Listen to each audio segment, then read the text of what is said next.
کیا تم نے نہیں دیکھا کہ اللہ نے کلمہ طیبہ کی کیسی مثال بیان فرمائی ہے؟ وہ ایسی ہے جیسے پاکیزہ درخت جس کی جڑ مضبوط ہو اور شاخیں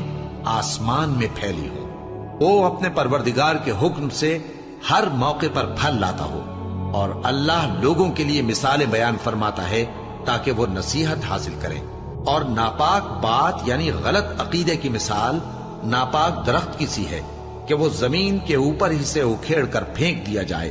اس کو ذرا بھی قرار و ثبات نہیں۔ اللہ مومنوں کے دلوں کو صحیح اور پکی بات سے